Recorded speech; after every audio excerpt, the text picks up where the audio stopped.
बांझ जिठानी। अमिता और सुनीता आपस में देवरानी जिठानी होती हैं। शादी के कई साल बाद भी अमिता को कोई औलाद नहीं होती, लेकिन शादी के 1 साल में ही देवरानी सुनीता को एक प्यारा सा बेटा होता है। अरे सुनीता, तू तो सीधी है। क्या सारा दिन अपने बच्चे को उस अमिता की गोद में डाली रहती है? देखती नहीं, खुद का बच्चा तो है नहीं। अरे कहीं तेरा बच्चा भी। कैसी बात कर रही है माँ जी? अभी उनकी शादी को भी तो सिर्फ 5 साल ही हुए हैं। कई लोगों को तो 10-10 साल बाद भी बच्चे होते हैं। सास को सुनीता की बात अच्छी नहीं लगती। वो अमिता के पास जाती है। देख अमिता, घर का काम करा कर। सुनीता का एक तो छोटा बच्चा, वो बेचारी घर को चिराग भी दे और सारा दिन किचन में खटती रहे, और ऊपर से तू आराम करे। दीदी, खाने में क्या बनाना है दोपहर को? मैं किचन में जा रही हूँ। अरे नहीं नहीं, मैं हूँ ना, मैं खाना बना लूंगी। अरे खाना आप बनाएंगी तो मुन्ने को कौन पकड़ेगा? अरे तू पकड़ेगी, मैं पकड़ूंगी। भाई माँ ही तो मुन्ने को पकड़ती है। तू काम करे और ये मुन्ने के नाम पर आराम। अरे नहीं नहीं माँ जी, मैं माँ हूँ माना, लेकिन अमिता दीदी का प्यार भी कम नहीं है। सारा दिन भी नहीं खिलाएंगी तो रात को नींद नहीं आएंगी इन्हें। अरे तो दूसरे की औलाद तो दूसरे की होती है ना। ला अमिता, मुन्ने को मुझे दे दे। लेकिन जैसे ही मुन्ने को सास गोद में लेना चाहती है, वो उनके पास जाने से इनकार कर देता है। अरे काला जादू कर दिया है इसने। बच्चा किसी के पास आ ही नहीं रहा है भाई। माँ, इसे काला जादू नहीं, प्यार कहते हैं, जो दीदी मुन्ने से करती हैं। अरे हाँ हाँ, हम तो दुश्मन है ना इसके, जो ये हमारे पास नहीं आ रहा है। अरे सगी दादी हूँ मैं, पूरी की पूरी कोठी इसी के नाम कर जाऊंगी। अब बोल, अब भी प्यार है क्या इससे? अमिता को सास की बात पर गुस्सा आ जाता है। वैसे भी माँ जी, पूरे घर में यही एक चिराग है, तो आप इसे दे या ना दे, सारा कुछ इसी का है, चाहे वो मेरा भी क्यों ना हो।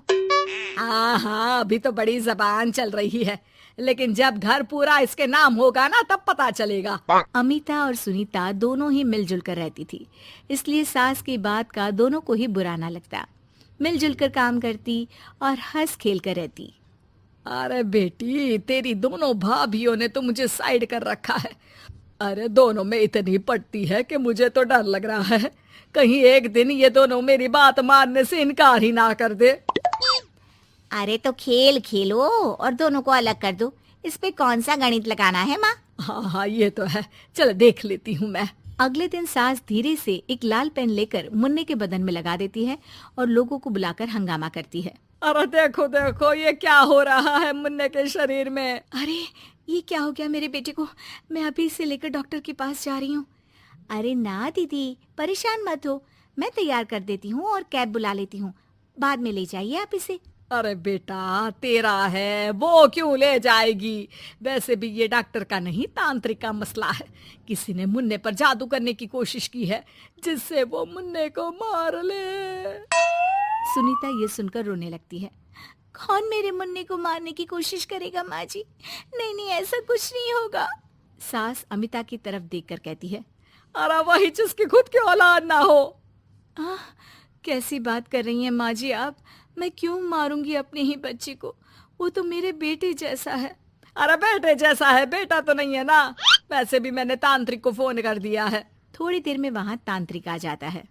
भगवान भगवान भगवान भगवान, बच्चे की जान को खतरा है, खतरा है, खतरा है। इसके ऊपर किसी बांझ औरत ने काला जादू कर रखा है, रखा है, रखा है।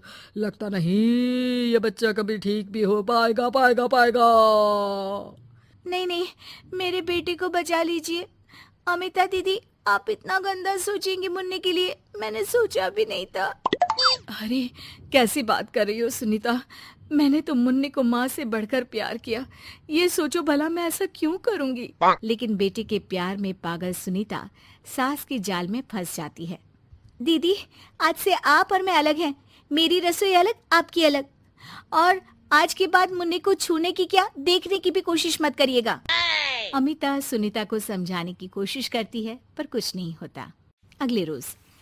ला सुनीता, मैं मुन्ने को नहला कर तैयार कर देती हूँ। नहीं नहीं माँ जी, मैं नहला देती हूँ।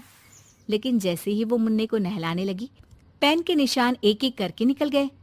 अरे माँ जी, ये तो किसी ने पेन से निशान बनाए थे। देखिए, जैसे ही मैंने मुन्ने को नहलाया सारे निकल गए। अब अरे नहीं नहीं बहू, ये तो बाबा का कमाल है कि बच्चे के ऊपर से ये साया धुल गया। लेकिन ये क्या माँ जी, मुन्ना तो रोया ही जा रहा है, न खा रहा है न दूध पी रहा है, बस चाची चाची कर रहा है। अरे इतनी जल्दी उसका भूत नहीं उतरेगा इसके सर से, मार मार कर खिला। जी माँ जी। लेकिन सुनीता का बेटा, जिसे अमिता से बेहद प्यार था, वो उसके पास जाने की जिद में ना खा रहा था ना पी रहा था। उसकी हालत बिगड़ती ही जा रही थी। हार कर एक दिन, माँ दीदी दिखाई नहीं दे रही है, क्या वो मायके चली गई है क्या? अरे क्या पता कहाँ गई, रुक बड़कू से पूछती हूँ। ए अमिता कहाँ है? माँ जल्दी पता करिए ना, दीदी कहाँ है? मुन्ने की हालत दीदी के लिए खराब होती जा रही है। सुनीता मुन्ने को लेकर नीचे अमिता के पास जाती है। अमिता बिस्तर पर पड़ी होती है। वो कमजोर सी दिखती है। बड़ी आराम से सो रही हैं आप, यहाँ मुन्ने की तबीयत खराब हो रही है। वो जैसे ही अमिता को छूती है, अरे दीदी ये क्या हो गया? आपकी तबीयत तो काफी खराब है।